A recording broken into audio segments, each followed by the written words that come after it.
dahil kulang pa nga ang kanyang binayad. Tagal na kasing nagtaas ang pamasahe. Nagmatigas si Emily at nanghihingi pa rin siya ng sukli ay pinagbigyan siya ng driver. Pag-aakalang bago lang siya sa city. Nung umuwi na siya sa kanilang bahay ay wala na ang kanilang mga gamit doon. Sinabi ng babae na kalapit ng bahay nila na i-demolish na daw ang bahay na yun. Agad niyang kinuha yung phone niya at tinawagan niya yung kanyang mommy. Pero but empty na pala ang kanyang phone. Kaya pumunta siya sa phone shop para mag-charge. Pero sabi ng staff dito na wala nang kasukat na charger sa phone niya. Dahil lumang modelo na daw ito. Galit siya dahil sabi niya kakabili lang niya nito 5 days ago. Katapos na pumunta siya sa police station para humingi ng tulong at makita ang kanyang pamilya. Hiningan siya ng ID at nung ipakita niya to, na-shock yung police. Dahil ang birth year niya ay 1976 at hindi siya mukhang 44 years old. 20 years ago kasi ay kinakailangan ni Emily ng 30,000 na pang tuition. Kaya naman nag-participate siya sa human freezing experiment para makita kung paano magre-react ang body ng tao na nakalagay sa freezer ng 24 hours. Pero na-aksidente yung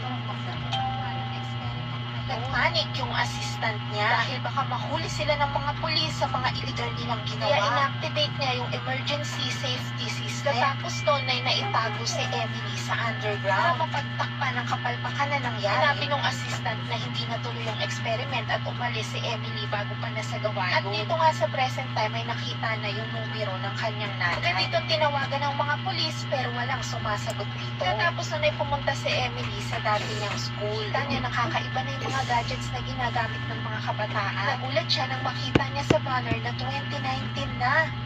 Nilagay si Emily sa loob ng